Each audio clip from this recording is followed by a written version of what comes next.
message that leaves very little room for misunderstanding. His words come across as firm, deliberate, and unmistakably direct. He is emphasizing that the true guardians of Zimbabwe's national security, the Zimbabwe Defense Forces, are not turning a blind eye to the ongoing Constitutional Amendment Bill No. 3 process, often referred to as CAB3.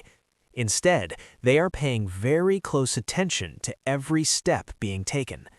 According to his statement, this is not just passive observation, it is a careful and calculated monitoring of events as they unfold. The Defense Forces are fully aware of the significance of this process and the potential consequences it may carry for the country's governance, stability, and democratic principles.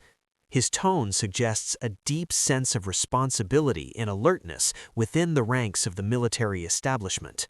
He goes on to make it clear that if any irregularities, manipulations, or deviations from proper legal procedures are detected, the Zimbabwe Defense Forces will not hesitate to respond. However, he stresses that any such response would not be arbitrary or driven by personal interests. Instead, it would be guided strictly by the provisions laid out in the Constitution of Zimbabwe. This point is crucial. The Constitution stands as the supreme law of the land, and Muchena is reinforcing the idea that the military's role is not political, but constitutional. Their duty is not to take sides, but to ensure that the rule of law is upheld at all times. In this context, the Defense Forces see themselves as protectors of national integrity and constitutional order. He further highlights that the mandate of the Zimbabwe Defense Forces is clearly defined. It is not just about defending the country from external threats, but also about safeguarding the constitutional framework that governs the nation. This includes ensuring that any major legal or political processes, such as CAB3, are conducted in a manner that is transparent, lawful, and in line with democratic standards. There is also an underlying message of caution in his statement. It serves as a reminder to those involved in the process that their actions are being scrutinized. It sends a signal that any attempt to bypass legal procedures or undermine constitutional principles could trigger a response from an institution that is tasked with preserving order and legality. At the same time, his words may also be interpreted as a reassurance to the public.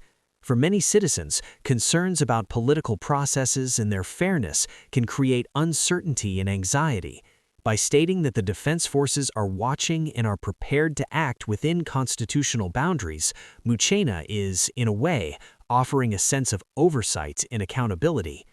In essence, his message reflects a balance between vigilance and restraint.